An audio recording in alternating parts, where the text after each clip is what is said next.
오테라 오늘의 테슬라 오늘도 저희는 5시에 여러분께 인사를 드립니다. 매일매일 5시에는 테슬라 이야기, 테슬라의 펀더멘탈 분석, 테슬라의 주가, 테슬라 관련된 이슈, 일론 머스크는 뭐 했는지, 사고치지 않았는지 체크해보는 오늘의 테슬라입니다. 자, 오늘의 테슬라는 늘 이분과 함께하죠. 이분과 함께해서 저희는 너무나 즐겁고 너무나 깊이 있는 이야기를 들을 수 있습니다. 강정수 박사님과 함께합니다. 안녕하세요. 안녕하세요. 네, 반갑습니다. 네. 자, 어제는 저희가 테슬라의 주가 분석을 한번 해봤어요. 네. 실적 발표를 앞두고. 네. 앞으로 그러니까 가장 핵심 결론은 주가를 볼 때는 네. 올해 크게 오르지는 않을 것이다. 아, 220달러 아쉬워. 정도에서 이건 근데 월가의 36개였나요? 하여튼 월가의 분석 기관들의 평균치를 말씀을 드렸던 거고 네. 사실은 월가가 항상 맞는 건 아니거든요. 그렇기 때문에 월가가 맞는 건 아니기 때문에 충분히 상승의 더 큰 상승의 여지는 있을 수는 있습니다만 네. 우리가 조심스럽게 봐야 되기 때문에 올해는 그렇게 막 테슬라의 주가가 막 400달러 가고 300달러 가고 그러지는 않을 거다 이런 말씀을 좀 드렸습니다. 그렇죠. 어쨌든 실적은 굉장히 잘 나올 것 같은데 주가가 막 엄청나게 오르기는 쉽지 않을 거다. 여러 가지 환경 때문에 경제 환경이나 세계적인 거시적인 이 매크로적인 경제 상황 이런 것들을 좀 생각해봐야 된다라는 어제 이야기였고요. 그래서 저희가 4월 3일 날은 매크로 전문가를 네, 그러니까 안 그래도 그 말씀 드리려고 했는데 어제 저희가 이야기를 하면서 역시 이 매크로적인 거시적인 경제 환경 분석이 너무 필요하다. 꼭 전반적인 미국 투자, 주식 투자뿐만 아니라 테슬라를 투자하는 데 있어서도 거시적인 경제 상황과 미국의 연준, 또 인플레이션, 여러 가지 상황들, 러시아 우크라이나 전쟁 이런 것들이 어떤 영향을 줄지를 좀 분석하기 위해서 저희가 다음 주에는 저번에도 한번 말씀드렸지만 특별한 분을 모셔서 이야기를 나눠볼 겁니다. 거시적인 경제 전문가 전 펀드 매니저였습니다. 네. 밸류 자산운용의 펀드 매니저였던 분을 저희가 모셔가지고 유명한 분을 네, 그분이 요즘 뭐 지상파고 경제방송이고 뉴스 채널이고 경제 관련된 이슈나 하면은 그분이 다 나오셔가지고 해석해주시고 실제로 굉장히 시장을 잘 보십니다. 작년에 주가가 많이 떨어질 거다라는 것을 이미 그때 그분께서는 이야기를 하셔가지고 저한테 코멘트를 해주셨었어요. 근데 안 팔았네, 저는. 얘기를 듣고 못 팔았어. 네, 어쨌든 그런 분을 다음 주에 모실 거니까 다음 주 4월 3일에도 그분과 함께하는 라이브 여러분들 많이 기대를 해주시기 바랍니다. 박사님도 궁금하신 거 있으시면 많이 가지고 오세요. 네. 아셨죠? 네. 자, 좋습니다. 자, 그러면은 저희 오테라 여러분들과 늘 함께 만들어 갑니다. 저희만 주구장창 얘기하는 게 아니라 여러분들도 궁금한 점이 있으시면 댓글 달아주시고 저희가 이야기하는 내용 중에 혹시라도 수정해야 될 것이다. 더 알고 있는 내용들을 저희에게 알려주시면 저희도 그걸 더 보충해서 더 좋은 컨텐츠로 여러분들께 보답을 해드리는 그런 방송이 바로 오테라입니다. 여러분들 구독, 좋아요 그리고 알림 설정 많이 해주시고요. 이번 주에는 무조건 저희 3,000명 이상 돌파할 겁니다. 그렇기 때문에 여러분들의 도움이 많이 필요합니다. 주변 분들에게도 많이 알려주시고 구독해주시고 그리고 뭐 하셔야겠죠? 슈퍼챗 언제나 항상 열려 있다라는 거 우리 많은 분들이 도와주시고 계시지만 슈퍼챗 좋은 내용이 있으면 슈퍼챗 함께 이렇게 비용을 조금 도와주시면서 들어보시는 것도 좋지 않겠습니까? 저희도 그러면 신이 나서 방송을 더 재밌게 할 거고요. 여기에 저희 테이블이나 저희 스튜디오 주변에 채워줄 수 있는 공간은 늘 항상 열려 있으니까 여러분들 이 공간도 채워주실 내용이 있으시면 저희에게 연락을 주시면 되겠습니다. 자, 그러면 오늘 또 오테라 이야기를 해봐야 되겠죠. 오늘은 어제 예고를 해주셨죠. 애플 이야기를 해주신다고 했는데 애플 이야기를 본격적으로 하기 전에 저희가 그래도 오테라니까 테슬라 이야기 최신 뉴스를 몇 개 좀 하고 하겠습니다. 자, 일단은 뉴스 몇 개를 저희가 최근에 관심을 가져봐야 될 것들을 뽑아봤거든요. 일단은 첫 번째 뉴스는 자 3천만 원대 반값 전기차 테슬라, 볼보, 폭스바겐이 각축전을 펼치고 있다라는 뉴스였습니다. 테슬라, 폭스바겐, 볼보, 제너럴모터스 이런 글로벌 자동차 업계가 경쟁적으로 3천만 원대 반값 전기차 생산 계획을 발표했다, 선포하고 있다라고 이야기가 나왔습니다. 대중화 시대가 도래하고 있는 상황에서 결국에는 언젠가는 각국의 전기차 보조금이 폐지가 점점 줄거나 폐지가 될 거니까 그러기 위해서는 결국에 전기차를 팔기 위해서는 가격을 낮추면서 경쟁력을 갖춰야 된다라는 생각을 테슬라뿐만 아니라 다른 회사들도 하는 것 같습니다. 네, 그리고 이제 볼보나 폭스바겐은 이제 컨셉트카 정도를 나온 거고, 네. 이제 테슬라는 사이버 트럭처럼 이렇게 컨셉트카라든지 이런 모형을 제공을 안 하고 있지만 반값 전기차를 만들기 위한 생산 공정 혁신을 이번에 인베스터 데이 때 발표를 했다. 그렇죠. 그 부분에서 준비는 확실하게 테슬라가 한 발 앞서가 있다라는 부분 좀 말씀드리고 싶고, 그것을 위해서 리튬 확보라든지 리튬 리파이너리라든지 이런 부분 준비까지도 버티컬하게 준비를 착착 진행하고 있다라는 소식을 저희가 전달을 해드렸습니다. 그리고 또 하나 저희가 중요하게 얘기했던 것은 반값 전기값은 테슬라가 차별화를 위해서 반드시 필요하다. 네. 그렇죠. 네. 차가 많이 팔리면 팔릴수록 그 위에 테슬라의 소프트웨어가 그 생태계가 앉혀지고 앱스토어가 만들어지면서 자동차에 대한 다른 체험들이 이루어질 수가 있기 때문에 그러기 위해서는 모수가 많아야 된다. 그렇죠. 예, 그러니까 흔히 말하는 많이 돌아다녀야 된다. 테슬라들이. 네트워크 이펙트에서 얘기하는 인스톨드 베이스가 많아야 되기 때문에 반값 자동차는 피할 수 없는 다음 수순이라고 볼 수 있고, 이것이 사실은 앞으로 글로벌 자동차 기업에 있어서 순위를 바꿀 수 있는, 전기차 업체만의 순위를 바꾸는 것이 아니라 결국은 글로벌 자동차 업계의 순위를 결정짓는 결정적인 신의 한 수가 될 거라고 저는 생각하고 있고, 이런 부분에서 현대기아차도 울산에 공장 짓는 전기차 공장을 짓기로 했는데 제발 거기서 좀 비싼 자동차 만들지 마시고 반값 자동차 전략을 현대기아차도 반드시 선택을 해야 된다라는 네. 말씀을 좀 드리고 싶습니다. 그렇습니다. 자, 과연 테슬라는 어쨌든 생산 공정 혁신, 저희가 전에 알려드렸던 컨텐츠 있는데 그거 찾아보시면 아시겠지만, 그러면서 가격 경쟁력을 가질 수 있는 룸을 만들어 놨습니다. 그렇죠? 근데 과연 다른 회사들도 그렇게 할 수 있을 것인가? 이것은 지켜봐야 되겠습니다. 어쨌든 자동차 업계는 대략 2년 정도 뒤에 2025년 정도 되면은 자동차, 전기차 가격이 대부분 많이 다운될 것이다. 네, 라고 그리고 예상하고 기존에 있습니다. 있는 전기차 가격도 하향 추세에 있다는 건 제가 지난 시간에 어제 말씀드렸던데, 이유는 리튬 가격이 내려가고 있기 때문이죠. 그렇죠. 좋습니다. 자, 다음 뉴스는 중국, 역시 중국 이야기입니다. 어제도 저희가 이야기 드렸지만 테슬라 전기차 치킨 게임에 돌입했다.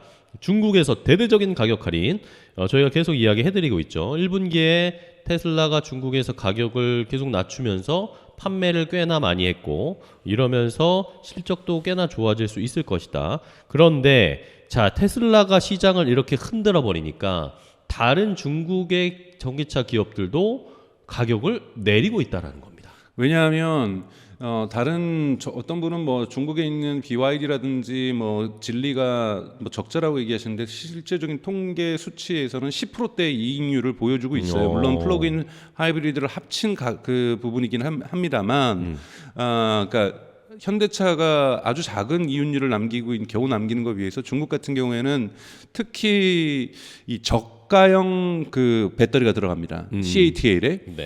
지금 이제 테슬라도 지금 논쟁이 되고 있는 것이 미국에서 판매하는 차량 중 일부가 CATL 배터리를 집어인 거거든요. 근데 이 CATL 배터리 중에 일부가 가격이 되게 저렴해요. 그러니까 이런 거를 쓴 차들에 한해서 아마 가격을 대폭 할인하게 될 거예요. 그래서 이런 식으로 배터리 가격에서 어느 정도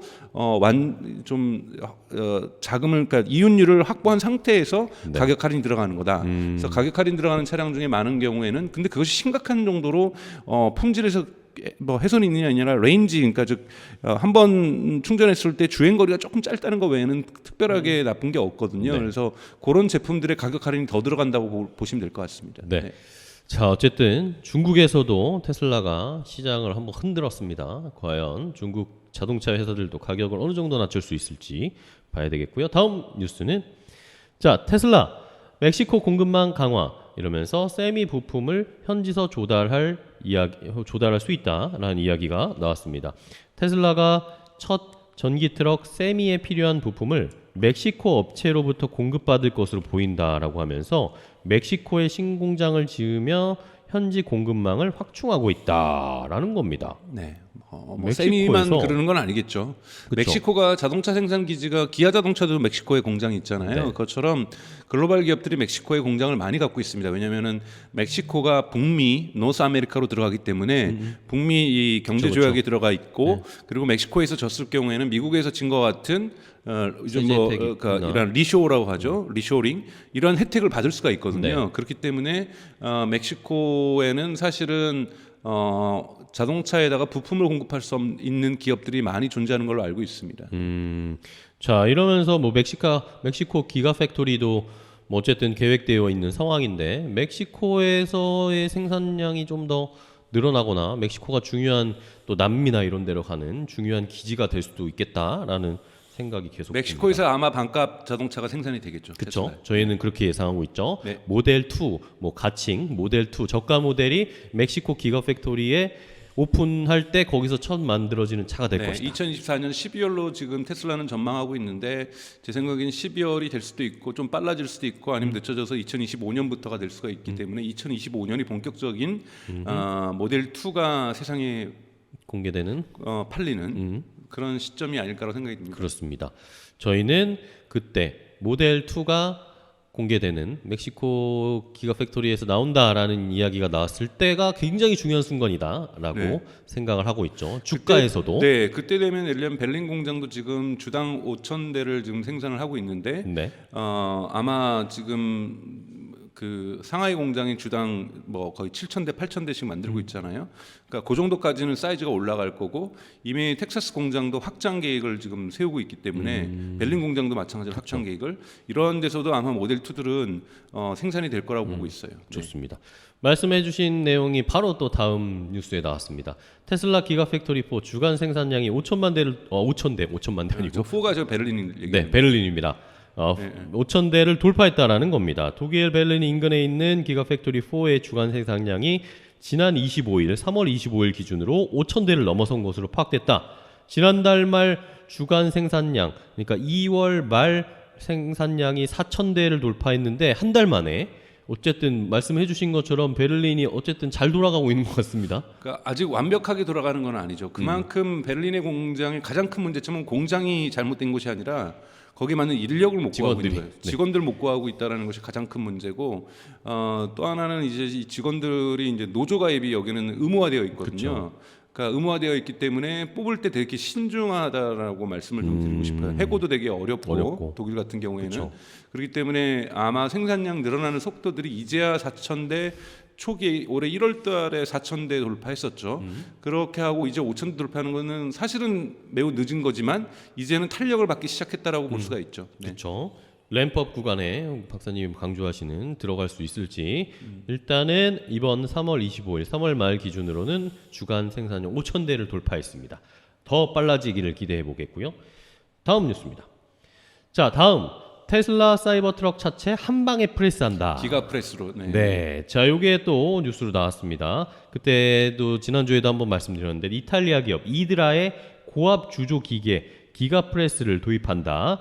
이러면서 한 번에 그냥 용접 공정을 거치지 않고도 차체를 조립할 수 있게 한 번에 틀로 찍어낼 거다라는 겁니다. 유튜브 영상 보시면 텍사스 공장의 그 기가 프레스가 도착하는 장면 뭐 이런 것들을 많이 확인하실 수가 있거든요. 그래서 이미 설치에 들어가기 시작하고 있고 테스트 생산을 먼저 해야 되는 거니까 이제 테스트 생산을 하게 될 거고 아마 본격적인 조립은 올해 하반기부터 생산에 들어가지 않을까라고 생각이 듭니다. 네, 과연 사이버 트럭 저희 언제 볼 수 있을지. 근데 저건 어차피 북미 시장의 제한적인 시장이기 때문에 물론 한국에서 또 기처럼 좋아하시는 분들은 몇 대 사 계시겠지만 한국 도로 사정에 뭐 반드시 필요한 차는 아니니까요. 근데 뭐 미국 북미 시장 전 세계에서 저런 차를 소비하는 나라는 그러니까 픽업 트럭 소비하는 나라가 예를 들자라면 미국하고 캐나다하고 멕시코 딱 세 개국밖에 없어요. 그리고 저런 거는 런던 같은 데라든지 파리나 로마 같은 데 팔리지도 않습니다. 그러니까 그렇기 때문에 저거는 매우 제한된 시장이지만 모델의 다양성을 준다는 부분에서 의미 있다고 볼 수가 있습니다. 네. 네. 우리나라에서도 은근히 저거 사이버 트럭 몰아보고 싶다 하시는 분은 계시는데 과연 우리나라 도로 사정에는 맞을지는 잘 모르겠어요.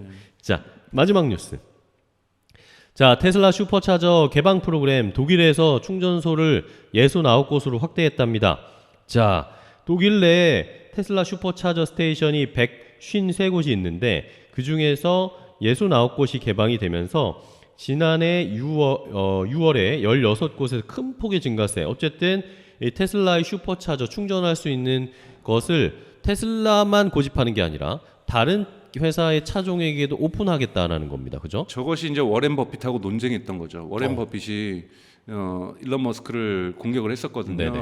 왜 슈퍼차저를 너네만 하지 꼭 그걸 개방하려고 하느냐. 그랬더니 일론 머스크가 멋있는 말을 했었죠. 슈퍼차저 정도로 내가 해자 모트라고 하죠. 해자라고 하는 아까 성 주변의 그걸 네. 그래서 예. 경쟁의 진입 장벽을 그런 거 정도로 나는 슈퍼차저 생각하지 않는다. 이렇게 얘기를 했을 정도로 전략적 의미는 있음에도 불구하고 일론 머스크 자체는 저거를 우리 온리 테슬라만 하는 거를 하겠다라는 생각을 진즉부터 2년 전부터 하지 않았다라고 지금 말씀을 좀 드리고 싶습니다. 그러면서 유럽에서는 꽤나 많이 슈퍼차저가 오픈되어 있답니다. 다른 회사에 뭐 네덜란드 같은 경우에는 거의 슈퍼차저 설치되어 있는 게 거의 다 다른 회사의 차종도 쓸 수 있게 해놨다고 하고 이탈리아도 많이 오픈되어 있다라고 하니까 이런 거 우리나라에서도 언제 우리나라는 되나요? 아직 안 되겠죠? 우리나라는?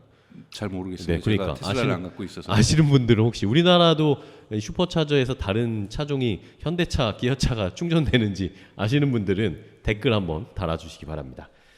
자, 좋습니다. 일단은 오테라의 본분으로서 본분을 다 했습니다.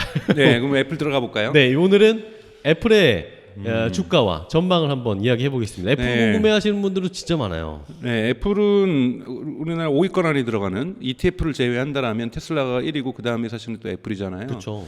워렌 버핏 아까 전에 말씀드렸던 사람도 애플 테슬라에는 주식을 하나도 안 사면서 애플은 계속해서 어마어마하게 투자하고 있죠. 가치주의 대표라고 할 수 있는. 네. 근데 사실은 요즘 GPT라든지 생성 AI 국면에서 애플의 소식이 들리지 않아서 애플 요즘 뭐 하고 있나 도대체. 그러니까요. 이런 조용해요, 이야기들을 많이 들리는데요. 애플이 어떻게 성장하는 데 있어서 핵심 뉴스가 무엇이고 제가 항상 강조하는 노이즈가 무엇이고 시그널이 무엇인지를 오늘 판별할 퀘스천을 드릴 거예요. 좋습니다. 예, 그래서 그 퀘스천에 맞춰서 애플이 어떤 전략적 방향을 선택하고 있는지 어떤 전략을 쓸 건지에 대해서 좀 자세히 말씀을 좀 드리겠습니다. 좋습니다. 애플은 보시면 2023년 지금 초기는 요즘 주가가 올라가는 것 이런 거는 애플이 실적이 좋아서 올라가는 것이 아니라 제가 어제 말씀드렸던 것처럼 테크 디펜시브스라고 얘기를 하는데 요 베런스의 보도에 따르면 베런스 보도라든지 다른 곳에서 월스트리트저널에도 나와 있어요. 그러니까 지금 뭐냐면 테크 이즈 더 뉴 헤븐이라고 얘기해요. 그 정도로 지금 다 이게 왜 그러냐면 뱅크가 터모일 그러니까 이게 지금 금융주들이 아주 약세고 불안하다 보니까 테크 쪽으로 지금 쏠리는 거죠. 이런 부분에서 마이크로소프트라든지 구글이라든지 심지어 메타, 아마존이라든지 그리고 이 테슬라까지 이 테크 주식들이 상승했다라는 그렇죠. 것 많은 폭으로 물론 가장 테슬라가 많은 폭으로 상승했습니다만 구글이라든지 애플 또한 15%라든지 20%씩 이렇게 상승을 했다고 볼 수가 있고요. 그래서 올해 초부터 네. 작년 말 올해 초부터 딱 동시에 다 같이 올라가기 시작했습니다. 네네네 그런 부분이 있기 때문에 이거는 되게 그 애플 자체의 펀더멘탈 때문에 올라가는 것이라고 보기는 어려워요. 그러니까 그런 부분 여러분들 좀 주의해서 좀 보실 필요가 있을 것 같고요. 이건 시장인데, 근데 제가 가장 오늘 뒷부분에서도 얘기를 하지만 이 애플의 현금 보유액을 보면은 이 지금 작년에 제가 알기로는 900억 달러 정도 있었거든요. 2022.1년에. 근데 또 늘었어요. 1114억 달러. 와. 이건 사실은 100조가 넘는 돈이잖아요. 100조가 넘는 돈이잖아요. 100조면은 그게 현찰로 갖고 있어요. 와.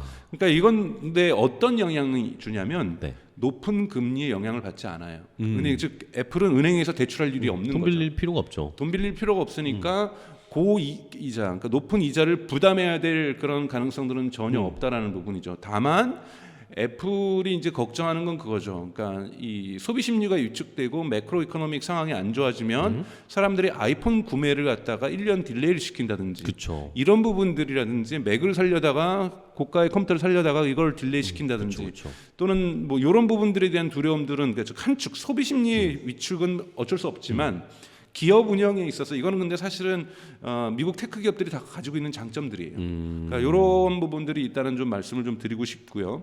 그다음에 또 하나는 다른데 특히 메타 같은 경우는 지금 직원들 엄청나게 해고하고 있고 네. 구글 같은 경우 메타는 조금 해고할 필요가 있었다고 저는 생각이 들고요. 구글 같은 경우도 다 해고하고 있고 마이크로소프트, 아마존 뭐 다 해고하고 있는데 네. 애플이 해고를 하고 있지 않는 이유는 인당 매출 규모예요, 여러분. 이거 어마어마한 겁니다. 인당 매출. 인당 매출이 애플 같은 경우는 240만 달러입니다. 근데 이게 직원 5년 평균이면은 직원 1인당 1년에 매출을 갖다가 240만 달러 내는 거예요. 우리나라 돈으로 30억씩 내는 거죠. 그러니까 정말 고부가 가치를 만든다고 볼 수가 있죠. 그만큼 네. 테크 기업들의 이윤율이 좋다는 얘기를 말씀을 좀 드리고 싶고요. 5년 평균 210, 메타는 그거에 비해서 135만 달러, 5년 평균이 150만 달러죠. 작년에 이제 대폭으로 줄었으니까. 근데 이번에 이렇게 해고를 하게 되면 아마 180만 달러 정도까지는 상승을 할 거예요. 하지만 200만 달러 이상으로 애플 수준까지는 올라가지는 못할 거라고 생각이 들고 기업들이 이거를 하게 되면 어떻게 됩니까? 당장 인건비를 줄이면 실적 발표할 때 프라핏 레이트가 올라가요. 그렇죠. 네. 프라핏 레이트가 올라가면 전 분기 대비 전년도 대비 올라가게 되면 주가가 뛰거든요. 그렇죠. 그렇죠. 근데 주가가 뛰었을 때 이들에게 장점이 뭐가 있냐면 또 다른 인건비적인 혜택이 있습니다. 미국의 테크 기업들은 월급의 반은 현찰로 주고요. 월급의 반은 주식으로 줘요. 주식으로. 이건 근데 문제는 이건 테슬라도 그렇게 하고 있어요. 그런가요? 네, 테슬라도 그렇게 하고 있어요. 그러니까 실리콘밸리의 월급 운영 체계를 똑같이 가져가고 있거든요. 근데 이것이 뭐냐면 주가가 하락하면 하락할수록 직원들이 더 달라 그럽니다, 주식을.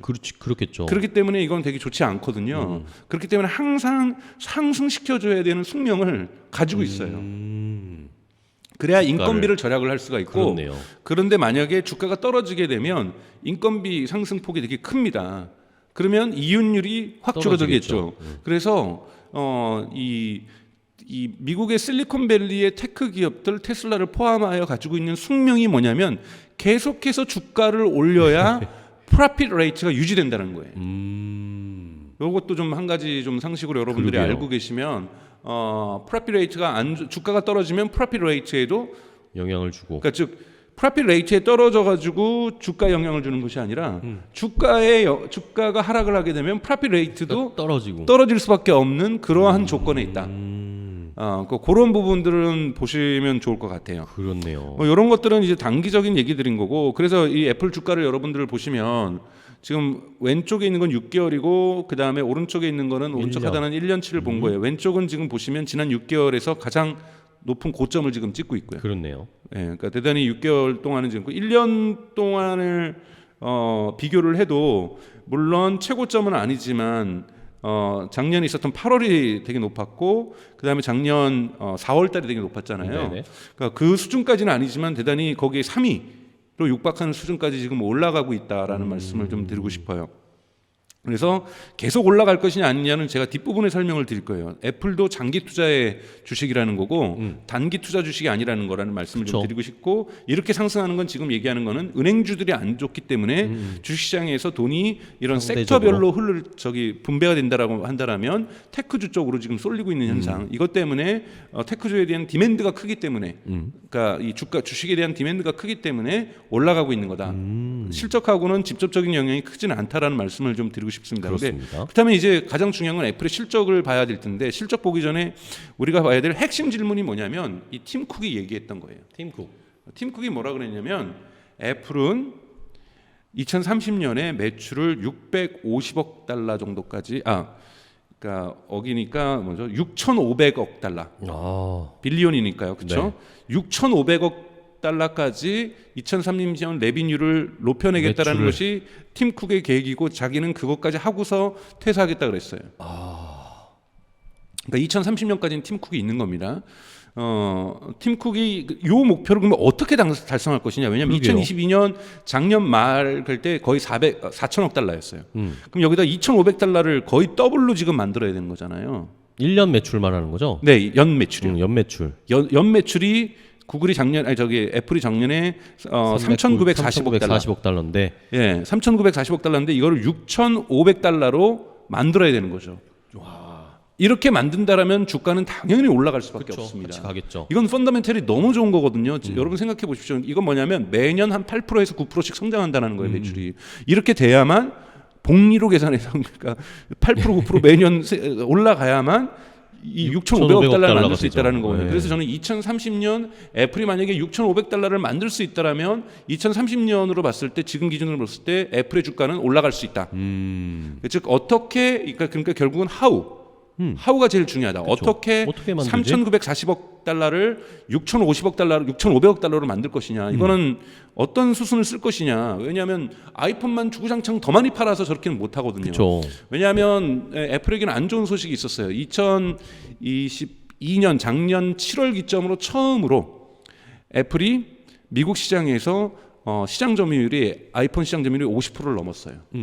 그랬더니 바로 규제 당국에서 규제를 시작을 해요. 50. 그래서 잃어버릴 게 너무 많아요. 그러니까 애플은 사실은 49%를 유지하는 게 제일 좋습니다. 미국에서.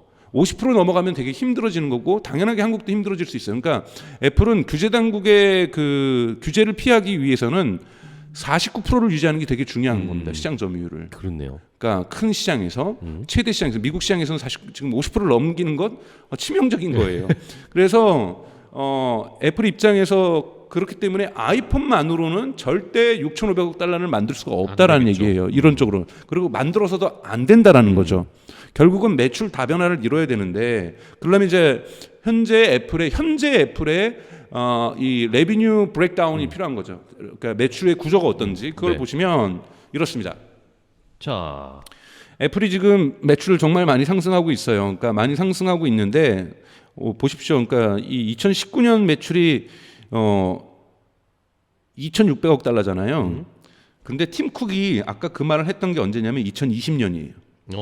그러면 그때는 2,740억 달러. 뭐 근데 그러려면 6,500달러는 거의 두 배예요, 두 배. 예. 두 배가 그러니까 두 배를 하겠다라는 거예요. 네. 매출 두 배를 2020년에 앞으로 10년 안에 두 배 하겠다고 얘기한 거예요. 그러니까 엄청난 큰 야망을 얘기를 한 거고 되게 과한 목표를 제시한 거죠. 그러게요. 정말 애플이 저는 그것을 할 수 있다라면 중장기적으로 애플 주가는 올라갈 수밖에 없는 펀다멘탈 구조를 가질 수밖에 없다라는 거죠. 일론 머스크의 2030년 2천만 대와 거의 맞먹는 그러니까요. 약속입니다. 네. 그래서 사실은 정말 애플이 그러한 전략을 가지고 있고 정말 그 길로 갈 수가 있다라면 애플 주가는 펀다멘탈이 워낙 좋아지기 때문에 오를 수밖에 없다. 장기적으로.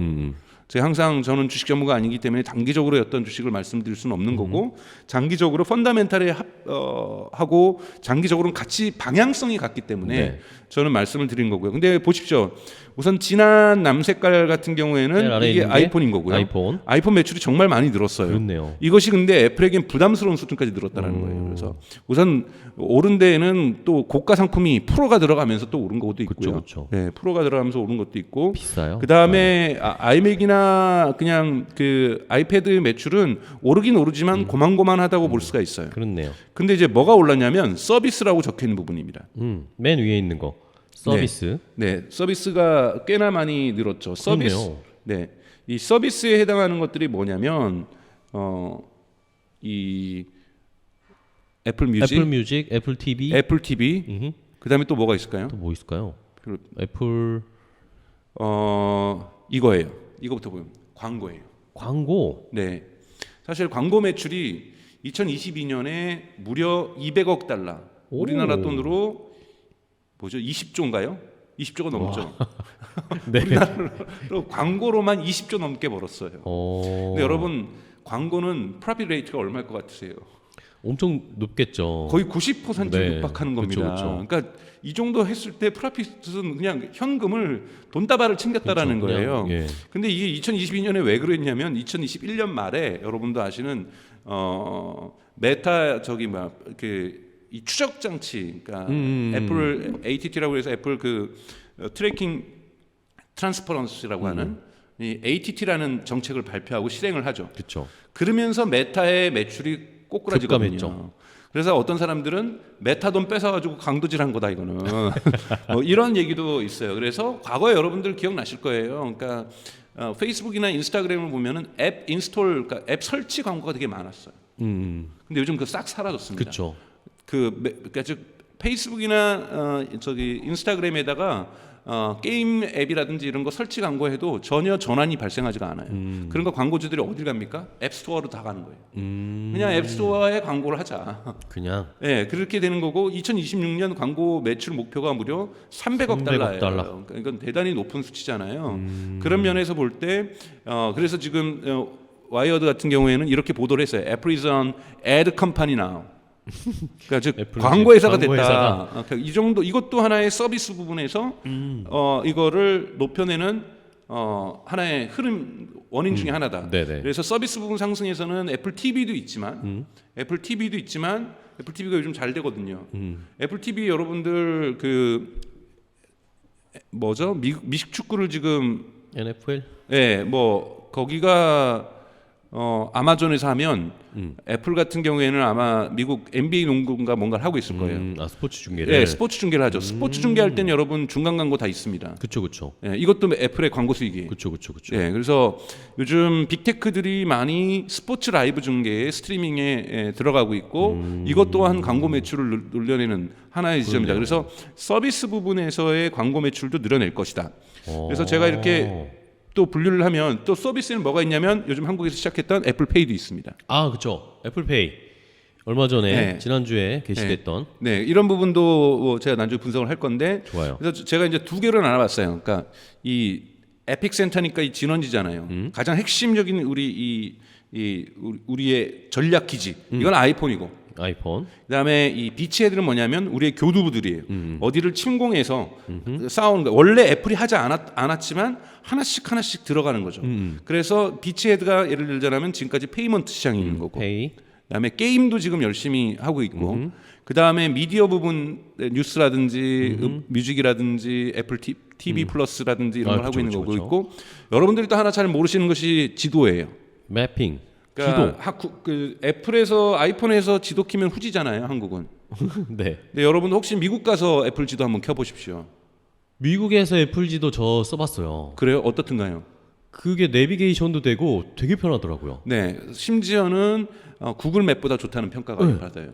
그렇기 때문에 그러니까 대단히 많이 투자를 해가지고 지금 이 맵도 들어가면 이것도 광고도 들어오거든요. 그러니까 이 돈을 법니다. 여러분들 구글 맵에서 광고 엄청 들어가거든요. 그렇기 때문에 구글 맵도 마찬가지인데 지금 미국 시장에 있어서는 애플의 맵이 훨씬 더 평가를 좋게 받고 있다라는 점. 애플 맵이. 그리고 지금 유럽 또한 대단히 많이 투자를 하고 있어요. 네. 그래서 미국과 유럽에서 아마 애플이 맵 시장에서 상당히 시장 점유율을 높여내갈 것이다. 그러면 여기에서 벌려들이는 광고 수익도 또 큰 폭으로 증가할 가능성이 높다라는 부분 좀 말씀을 좀 드리고 싶고요.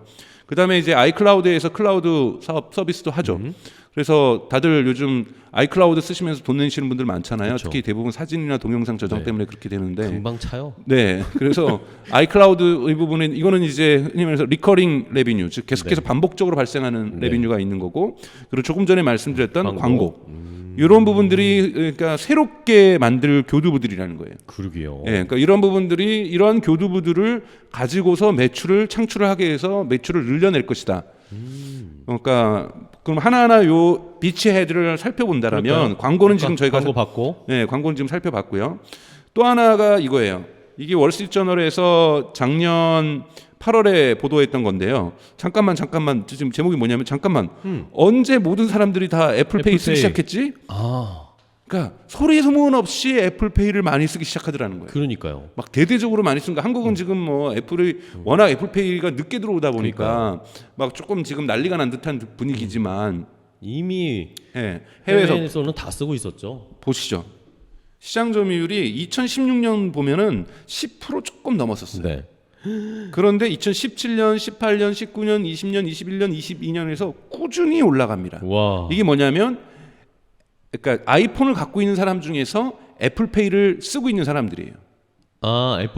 아이폰을 가지고 있는 사람 중에 74%가 애플페이를 쓴다고요? 그렇죠. 근데 여기에 와. 한국이 빠져 있는 겁니다. 작년이니까. 그렇죠. 그럼 이제 한국까지 들어가게 되면 이제 80%대까지 더 올라가는 높아지겠네. 거예요. 이건 어마어마한 거예요. 와. 여기서 지금도 애플페이 한국에서 문제가 있는 게 카드사들이 되게 고통스러운 게 애플이 높은 수수료를 가져가잖아요. 그렇죠. 그러면 애플페이 할 때마다 애플은 돈 버는 거거든요. 그렇죠. 가만히 앉아서. 네, 아이폰이 지금 계속해서 매출이 늘어나고 있고 판매량이 늘어나고 있는데 애플 같은 경우에 지금 무려 2022년 기준에 애플페이의 그 보금 사용량을 네. 액티베이션 하고 있는 비율이 74%라는 거. 이건 애플에게 서비스 부분에서의 매출이 앞으로 더욱더 늘어날 수 있다라는 그렇네. 부분을 얘기해주는 중요한 펀더멘탈 자료라고 볼 수가 있는 거예요. 광고 매출이 늘어난다, 페이먼트의 매출이 늘어난다, 뭐 이런 부분들을 볼 수 있고, 또 애플이 그거 하고 있잖아요. 그 여러분들 한국은 별로 그 연관이 없는데 Buy Now, Pay Later 해가지고 BNPL 이라고 약자를 붙이는데요. 애플이 작년에 BNPL을 하겠다고 시작하니까 그때 신용카드 회사들 주가가 내려갔거든요. 아, 그렇죠. 네, 그 정도로 지금 BNPL도 가져가고 있고, 또 영국에서 몇 가지 은행 스타트업도 사가지고 대출도 해주겠다. 아, 금융 쪽으로 아예. 네, 그래서 물론 이것은 뭐 전 세계에서 다 하는 건 아니고 그 허가권을 갖는 영국이라든지 유럽 일부 국가들, 미국 국가들에서 그러니까 간편 결제하고 간편 대출도 해주겠다라는 거예요. 그래서 이런 부분에서 계속해서 페이먼트의 매출들을 은행, 그러니까 파이낸스 쪽에서 매출들을 늘려나갈 거라고 보고 있고요. 그 다음에 또 우리가 봐야 될 것은 뭐냐면, 교두부 중에 제가 표현을 하지 않지만 M1 칩과 M2 칩 이 부분들이에요. 네, 칩. 이 칩이 중요한 것은 뭐냐면, 지금 현재에서는 그러니까 맥이라든지, 그러니까 뭐 맥북이라든지 맥북 에어라든지 또는 뭐 아이맥이라든지 이런 것의 매출 증가에, 또는 아이패드의 매출 증가에 이제 전전히 기여할 수 있지만, 이 기술이 가지고 있는 게 핵심이 뭐냐면 네. 똑같은 퍼포먼스를 매우 적은 전기로 쓰는 거잖아요. 그래서 똑같은 퍼포먼스의 발열 양도 적어요. 그러다 보니까 이게 SoC잖아요. 시스템 온 칩인데 SoC인데 애플이 개발한, 그리고 TSMC에서 생산하고 있는 거죠. 자, 이건 뭐냐면 M1, M2는 지금 18개월 단위로 되게 퍼포먼스가 좋아지고 있는데, M1이 나오고 그 다음에 M1 프로나 M1 맥스가 나오고 그 다음에 M2가 나오고 M2 프로하고 맥스가 나오고 이런 식으로 지금 나가고 있는데, 저는 네네. 예를 들면 M0로도 갈 수도 있다고 저는 생각이 들어요. 그건 뭐냐면 크기가 더 작아지면서 퍼포먼스는 되게 좋은. 자, 이건 어디에 들어가겠습니까? 에어팟 또는 요즘 얘기 나오는 AR 글래스. 그러니까 즉 지금 AR 글래스가 시장이 별로 좋지 않고 VR이 되게 시장이 안 좋은 이유가, 그 메타의 VR 글래스는 사실 모바일이 아니에요. 왜냐하면 2시간 정도 쓰면 충전이 끝나거든요. 그러니까 2시간 정도 쓰면 다시 충전해야 되면 어디 밖으로 들고 나가겠어요. 네. 밖에 나가서 AR 글래스는 너는 오늘 하루 종일 나가 있는데 2시간밖에 못 써. 그럼 안 가져가죠. 이렇게 되는 수밖에 없는 네. 거잖아요. 그래서 이러한 모빌리티를 올리려면 전기를 적게 쓰는 칩이 필요하다. 사실 그래서 에어팟 같은 경우에도 저는 오그멘티드 할 때, AR 할 때 저는 에어팟도 AR이라는 거예요. 오그멘티드는 뭐냐면 확장이라는, 우리의 오감을 소프트웨어로 확장시켜 주는 겁니다. 그러니까 AR 글래스는 눈이 볼 수 있는 것을 소프트웨어 파워로 확장시켜 주는 거고, AR, 우리가 만약에 에어팟도 왜 AR이라고 얘기할 수 있냐면 눈으로, 귀로 들을 수 있는 거. 지금까지 소프트웨어는 어쿠스틱으로서 조정을 했었던 건데, 소프트웨어로 소리를 조정하는 거잖아요. 그럼 소프트웨어로 소리를 조정하다 보면, 그러니까 노이즈 캔슬링 같은 경우 대표적으로 우리의 귀의 기능을 확대시켜 준 거거든요. 이런 부분에서 이 칩들이 되게 중요하다라는 거고, AR을 좀 더 얘기를 하면 저는 AR 그 다음일 거예요. 저는 AR 시장이, 사람들이 지금 AR 나오면 애플 주가 오를 거다고 얘기를 하는데, 이것은 어제자 뉴욕타임즈 기사입니다. 어제자 기사인데, 애플 내부에서 뉴 프로덕트에 대해서 레어 디센트니까 뭐냐면, 지금까지 뉴 프로덕트가 나오면 애플 내부에서도 뭔가 우리 새로운 거 나오고 비밀주의에 있는 애플이지만 뭔가 새로운 게 나올 거야 하지만 내부에 디센트, 비판이 되게 많다라는 거예요. 근데 이게 드문 경우, 애플 역사에서 되게 드문 경우라는 거예요. 그래서 이 지금 나오는 것도 이 그림 같은 거로 나올 거라는 거, 고글 같은 렌즈를 만들려고 하는데, 이거 배터리도 어디 있냐면 허리에 차야 돼요. 허리에 차야 되면 얘가 이거 무슨? 그러니까 이 지금 여러분 아시겠지만 AR 글래스는 구글에서도 한 번 냈었다가 욕 바가지로 먹고, 왜냐하면은 카메라가 달려 있었는데, 아니 스마트폰도 도찰할까봐 걱정하는데, 카메라에 있으면 이게 도찰의 위험성들 때문에 되게 사람들이 걱정을 하거든요. 그래서 구글 같은 경우도 1차 때 실패했었고, 그 다음에 2차도 작년에 뭐 8월부터 해가지고 작년에 시중 테스트를 한다 그랬어요. 이 차 같은 경우에는 그거예요. 언어로 엄마가 중국말을 잘하고 중국 사람인데 영어를 못해. 딸은 중국에서 살기 때문에 중국어도 하고 영어도 해. 그런데 딸애가 영어를 더 잘하기 때문에 영어로 얘기하면 엄마하고 중국말이 여기 이렇게 자막으로 찍찍찍찍 찍힌다는 거예요. 그것도 제가 보기에는 쓸데없는 거예요.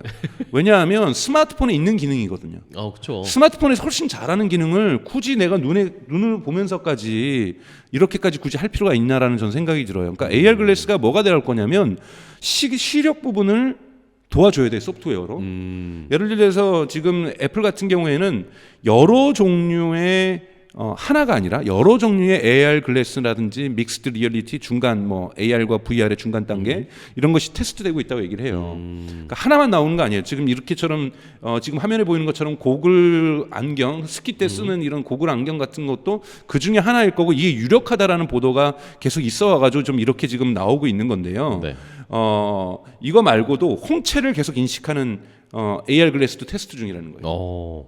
그러니까 그것에 대해서 저는 개인적으로 한 표를 더 던지거든요.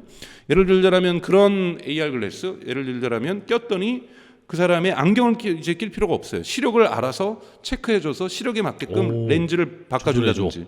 그리고 막 태양빛을 보면 선글라스가 변하고. 그리고 나이가 들어서 노안이 오면 돋보기가 되고. 가까운 걸 볼 때는 돋보기가 되고. 이러한 렌즈를 만든다라면, 이러한 렌즈를 소프트웨어로 컨트롤링할 수 있다라면 이게 진정한 의미에서 저는 AR이다. 이러면 사람들이 고가래도 고가의 안경을 살 바에야 고가의 소프트웨어로 조절되는 그러니까 애플의 AR 글래스를 살 가능성이 있다. 그리고 애플은 그것을 할 수가 있다. 왜? 그것을 위한 칩을 준비하고 있기 때문에. 칩을 준비하기 때문에 충분히 할 수가 있다. 그리고 또 하나는 홍채를 계속 인식함으로써, 근데 이거는 아직까지 명확하게 과학적인 건 아니라고 얘기하는 전문가들도 있더라고요. 홍채를 계속 인식하면 이 사람의 건강 상태를 측정할 수 있다라는 거죠. 아이고, 홍채로. 네, 홍채 인식이 그런 부분이 있거든요. 그래서 삼성전자가 과거에 했었어요. 갤럭시에서 과거 여러분들 기억나실지 모르겠지만 잠깐 이때 없었는데 카메라를 내 홍채로 들이대면은 홍채로 건강 상태를 잠깐 보여줬다가 누가 그 카메라로 자기 눈 찍어요. 그래서 근데 이거는 이제 계속 감시하는 카메라. 즉 애플이 기본적으로 지금 하고 있는 것의 특징들은 뭐냐면 외부로 바라보는 카메라보다는 내부를 바라보는 카메라가 더 많다라는 거예요. 내부로 바라보는 카메라는 것은 저의 시력을 본다라는 거고 제가 지금 무엇을 보고 있는지를 본다라는 거거든요. 그러면 제가 가까운 것을 보고 있으면은 돋보기처럼 변하게 한다든지 먼 것을 보고 싶으면서 일반적인 안경이 변한다든지 또 제가 보고 있는 것에 제가 있는 것에 빛이 너무 강하게 들어온다라면은 여기를 선글라스처럼 좀 어둡게 해준다든지 이런 것을 하기 위해서 즉 저의 눈을 인간의 눈을 바라보는 카메라를 더 많이 갖고 있다.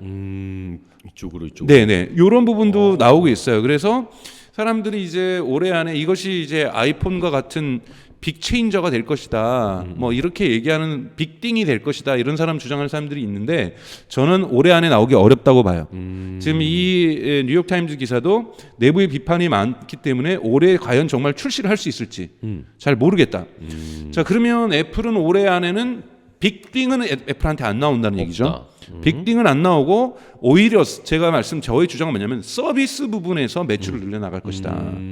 그래서 애플의 실적을 볼 필요가 있지 자꾸 애플에서 빅띵이 나오면 주가가 올라갈 것이라고 기대하시면 안 된다는 거예요. 그래서 애플의 실적이 얼마나 계속해서 상승하는가 그거를 많이 볼 필요가 있다라고 저는 생각이 들고요. 좋아요. 그다음에 이제 애플카 얘기를 좀 애플카가 하시면 나왔습니다. 네. 애플카가 그러면 또 빅띵이 되지 않을까? 또 이 보도가 작년 12월에 나왔던 보도인데 2026년 정도 되면은 애플카가 나올 거다. 가격은 한 10만 유로 정도 해서 10만 달러 정도 해서 한 1억 정도 해서 나올 거다. 그래서 커스텀 칩도 있고 하지만 셀프 드라이빙 모드는 런칭할 때 없을 거다. 이런 보도들이 유력하게 나오고 있거든요. 왜냐하면 이러한 애플카의 디스플레이가 사실은 CES에서 한번 뭐 그전에 한번 공개된 적이 있잖아요. 그래서 되게 이쁘게 애플카의 디스플레이가 나오고 있는 거 봐서 자동차용 소프트웨어를 애플이 만들고 있고 나오는데 저는 이것도 그렇게 긍정적으로 보고 있지 않습니다. 그런가요? 왜냐하면 애플 우선은 첫 번째로서는 생산이 그렇게 쉽지 않다라는 부분이죠. 그다음 뉴스 볼까요? 폭스콘에서 이거는 언제 뉴스냐면 3월 17일자 뉴스. 네. 올해 3월 17일자 뉴스 보시면 폭스콘에서 뭐라고 얘기를 하냐면 폭스콘이 여러분 EV 만들기 위해서 미국의 어떤 주 이름은 제가 까먹었네요. 그 주에 가서 원래 로드타운인가 뭐 하여튼 뭐 있었던 자동차 공장을 인수를 해요. 인수를 해가지고 그거를 지금 자기네들이 거기서 자동차를 만들려고 하는데 두 가지 썰이 있죠. 폭스콘 스스로 자동차를 만들려고 한다. 그래서 테슬라랑 경쟁하려고 한다. 그리고 두 번째 애플의 자동차를 만들기 위해서 공장을 지금 설치하고 있는 거다. 그래서 폭스콘이 이렇게 가고 있는데 지금 뭐라고 얘기냐면 그러니까 생각했던 것보다 EV가 harder to build than iPhone. 그러니까 만들기 어려워. 만들기 이렇게 쉽지 않다라는 거를 이야기하고 있다라는 거예요. 그러니까 이 이야기를 제가 하는 거 여기 있네요. 로드스타운 여기에 지금 공장 사가지고 지금 공장을 더 확대하고 있거든요. 그 이유를 좀 말씀을 드리면 우선은 여러분 생각을 해보세요. 애플이라는 데 우리가 가지고 있는 기대치가 있어요. 네. 애플이라는 데 기대치가 있는데 애플이 자동차를 빠바박 냈는데 출시를 했어요. 근데 1년에 우리는 5,000대밖에 못 만들어. 우리 제2의 루시드야. 그럼 애플 주가 폭락합니다. 애플은 양산 체계를 갖지 않고서는 한 번도 출시한 적이 없어요. 그러니까 애플은 대중재예요. 애플은 대중재를 만드는 회사지 고급 누구의 럭셔리 제품을 럭셔리한 사람들만을 위해서 돈 많은 사람들을 위해서 제품 만드는 건 아니라는 거예요. 그쵸. 가격이 비싸지만 대중재로서 만드는 제품을 만드는 회사지 절대로 그러니까 루비통이라든지 이런 회사가 아니라는 거예요. 럭셔리 제품만을 만드는 럭셔리 브랜드가 아니라는 그쵸. 거예요. 그렇기 때문에 절대로 차를 만든다고 하면은 최소한 연간 10만 대는 만들 수 있어야. 연간 20만 대는 만들 수 있어야 애플이 차를 선보일 거라는 거예요. 생산 체제를 그런데 갖춰야. 생산 체계를 갖춰야 된다는 거죠. 그래서 뉴스를 볼 때는 폭스콘이라든지 저는 그래서 솔직히 말해서 현대기아차랑 계약했다가 현대기아차가 터는 바람에 한번 계약이 취소된 적이 있잖아요. 이 작년 1월인가 뭐 그렇죠. 그런 썰이 있었죠. 근데 워낙 애플은 비밀 유지 계약을 강하게 유지하다 보니까 저는 기아차랑 비밀 유지 계약을 다시 맺었을 수도 있다. 왜냐하면 현대차는 애플은 애플카를 생산하기 위해서는 어차피 혼자 공장 짓고 만드는 스타일이 아니라 주문 제작이기 때문에 그쵸. 폭스콘이라든지 기아라든지 또는 그 매그넘 뭐 소니의 전기차를 만든다고 하는 그 캐나다의 기업이 있긴 하지만 오스트리아에 있는 그러니까 오스트리아에 있으면서 뭐 만드냐면 벤츠의 AMG라든지 그 BMW의 M 시리즈, 아우디 S 시리즈 이런 이 버전업 시리즈들 있잖아요. 고급 사양 이런 걸 만드는 회사가 있거든요. 이런 회사에다가 주문 제작을 맡긴다든지 거기랑 또 LG랑 조인트 벤처도 만들고 그랬거든요. 그쵸. 그러니까 이러한 기업들에게 위탁 생산을 명확하게 하는 규모가 꽤나 잡히는 뉴스들이 나오는데 애플은 워낙 비밀주의라서 당장 나오진 않겠지만 저는 이런 것도 하나의 그 시그널 뉴스라고 봐요. 노이즈가 아니라 시그널 뉴스라고 보는데 폭스콘도 그런 의미에서 여러분들이 바라볼 필요가 있다라는 거고 그런 의미에서 애플카를 준비는 하고 있지만 실제로 애플카가 2026년에 양산될 수 있을 것인가? 과연?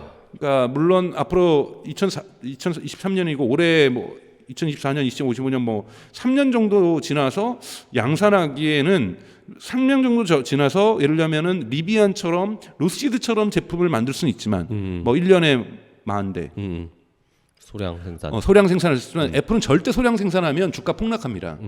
그렇기 때문에 대량 생산하기 때문에 2026년도 사실은 조금 이른 감이 없지 않아 있다. 그리고 그럼 2027년이나 2028년이 될 텐데 과연 이거를 생각하고 팀 쿡이 애플의 매출이 거의 2배가 뛸 거라고 저는 얘기하지는 않았을 거다. 오히려 서비스단에서 나오는 거고 또 하나 이제 애플을 봐야 되는 건 제가 오늘 자료를 준비를 안 해갖고 왔는데 제가 죄송해요. 사실은 애플이 가장 많이 하는 것은 어태치먼트 스트라테지라 그래요. 이렇게 쉽게 얘기하면은 나쁘게 얘기하면 끼어 팔기예요. 네. 끼어 팔기인데 아이폰을 사는 사람 중에서 에어팟을 사는 사람이 많고 아이폰을 사는 사람 중에서 애플 워치를 사는 사람이 많아요. 그래서 에어팟은 당연히 매출이 크고요. 애플 워치도 계속해서 매출이 올라가고 있거든요. 그래서 객단가라고 하죠. ARPU.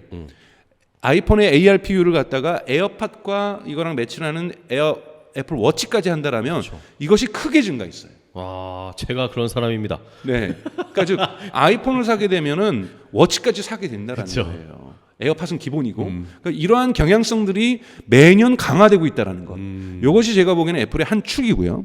두 번째는 애플의 서비스 분야의 매출이 크게 늘어날 것이다. 그것이 제가 아까 말씀드렸던 애플 페이 부분, 그 다음에 애플 맵, 그 다음에 그 다음에 광고 이런 부분들이 되게 매출을 추동하는 거고 또 아까 전에 따로 말씀드렸던 것처럼 미디어 부분도 마찬가지인 거고 그 다음에 뭐 여러 가지 그 외에 몇 가지 클라우드는 있었죠. 또 하나는 아까 전에 말했던 애플의 너무나도 많은 현금 보유액이에요.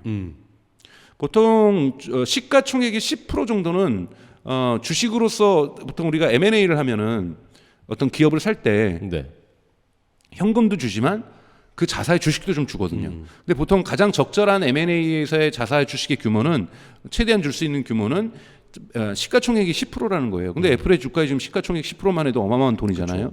근데 애플은 그 시가총액 10%도 필요 없을 정도로 현금 보유가 많다는 거예요. 저는 애플이 반드시 몇 가지 기업을 살 거라고 봅니다. 이 소식이 아마 애플의 주가를 또 부양을 하게 될 거예요.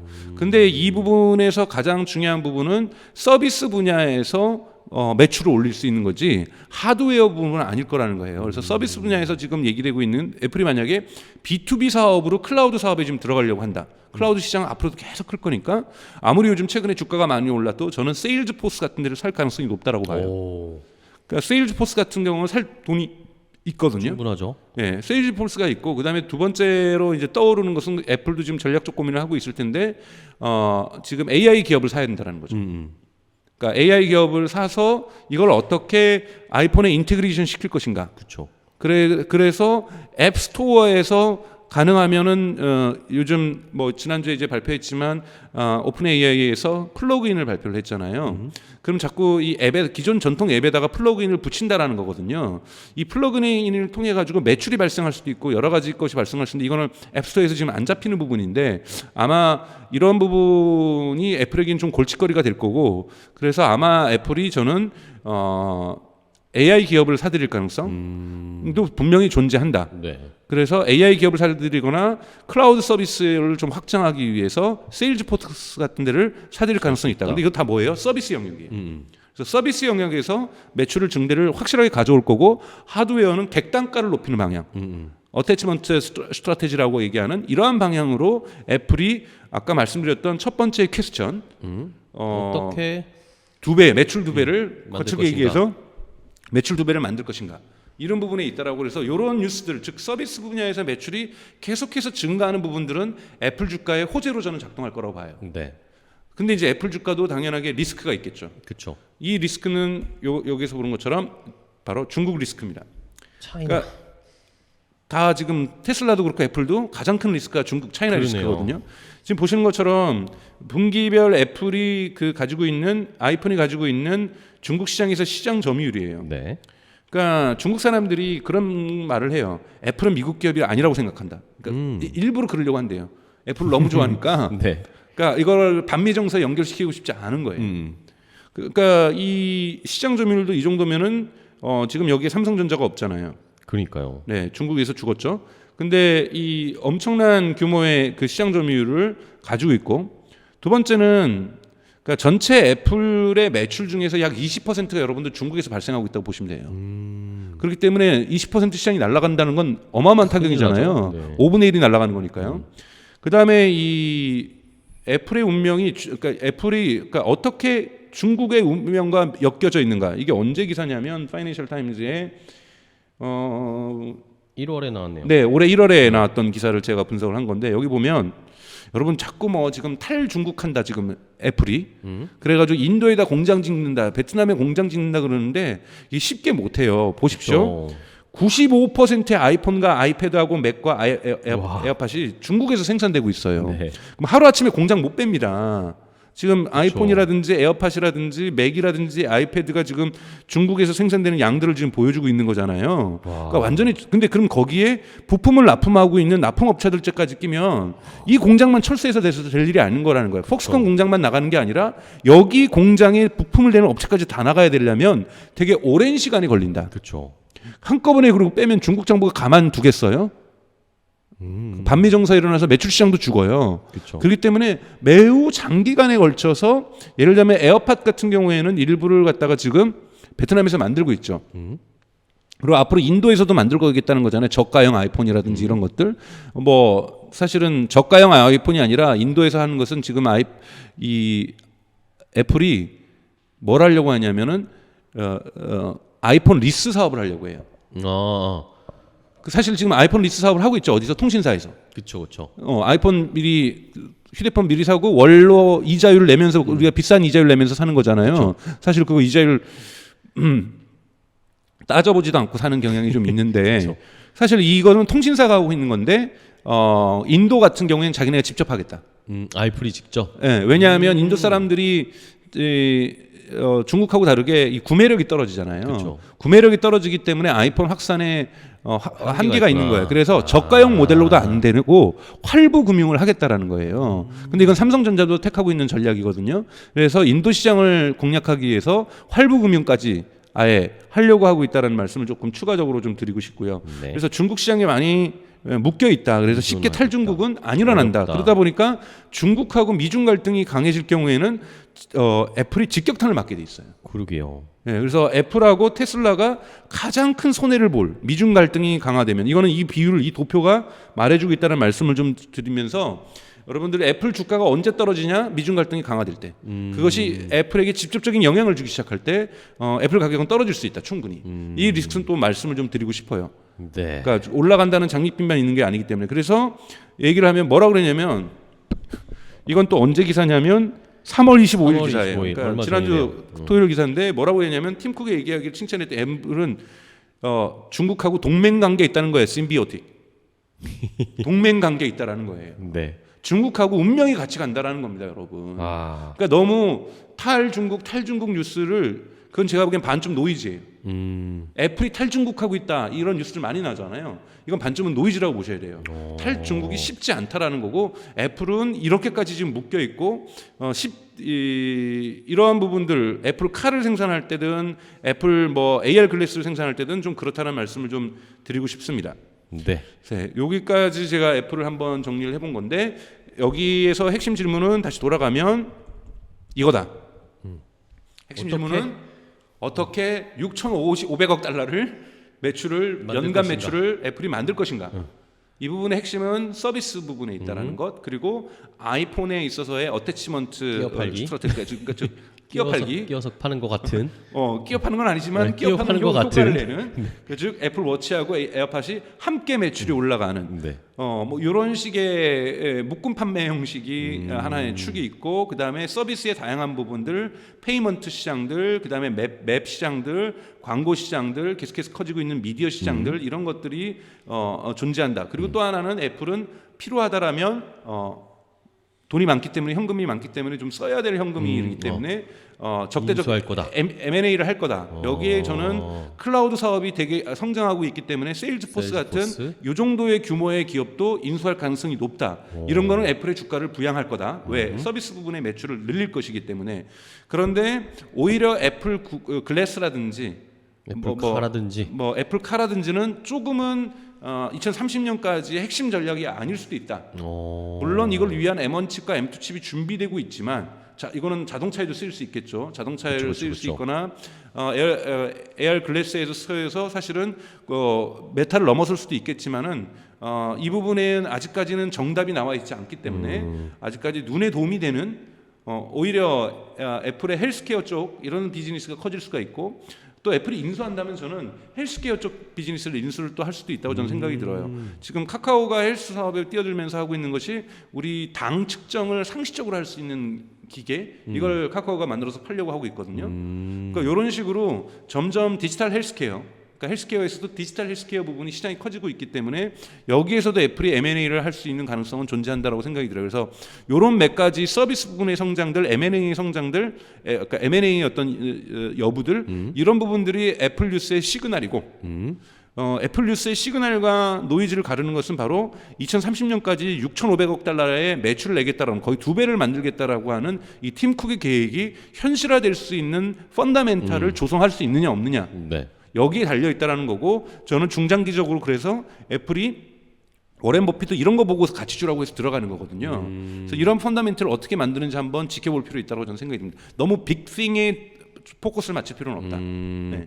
애플 글래스, AR 글래스나 애플카 이런 거에 현혹되기보다 실제로 서비스나 매출이나 이 기기들이 어떻게 팔리는지 그런 매출들이 더 올라가는 게 결국에는 팀 쿡이 추구하는 계획의 중요한 축인 네, 거네요. 서비스 부분이 지금 되게 크게 올라가고 그쵸, 있잖아요. 서비스 매출 보더라도. 그래서 서비스 부분이 크게 올라가는 걸 봐서라도 저는 이 부분이 포션이 훨씬 더 커질 거다라고 보고 있습니다. 알겠습니다. 네. 하지만 가장 또 큰 위협은 역시 중국이다. 중국과 사이가 안 좋으면 애플은 끝장이다. 예. 심지어는 25일 날 파이낸셜 타임즈 보도에 의하면 3월 25일 날 파이낸셜 마지막 타임즈 기사. 보도에 의하면 우리는 동맹관계다. 동맹관계다. 애플은 중국과 동맹관계다. 네. 라는 게 현실입니다. 그죠? 네, 네. 현실이라는 거. 아, 알겠습니다. 와, 애플에 대해서 싹 한번 정리를 해봤습니다. 뭐 해주실 말씀이 너무나 많지만 오늘은 일단은 요 딱 1시간 정도로 압축을 해봤는데 여러분들 이 정도입니다. 강정수 박사님이 애플 분석을 이렇게 해주시는데 지금 시간이 모자랄 지경이에요. 그러니까 다음에 또 궁금하신 거나 다른 기업들도 궁금하신 게 있으면 지금 댓글로. 밑에다가 댓글에다가 남겨주시면 한번 분석을 해보고 또 이런 긍정적인 면과 또 부정적인 면 이런 것들을 체크를 해보도록 하겠습니다. 아이고 여러분들 너무 잘 들으셨죠? 강정수 박사님에게 응원의 댓글 보내주시고 구독, 좋아요, 알림 설정 해주셔야 합니다. 슈퍼챗 역시 땡큐. 네. 아유 고맙습니다. 아유 뭐 박사님. 진행을 너무 잘해 주시니까요. 아유 아닙니다, 아닙니다. 오늘은 뭐 박사님이 다 저희 멱살 끌고 갔습니다. 오늘 너무 고생하셨고 다음 시간에 또 재밌는 좋은 테슬라 이야기, 소식으로 네 테슬라 소식으로 찾아뵙겠습니다. 기다리도록 하겠습니다. 너무나 고생하셨어요, 박사님. 네, 고맙습니다. 고맙습니다.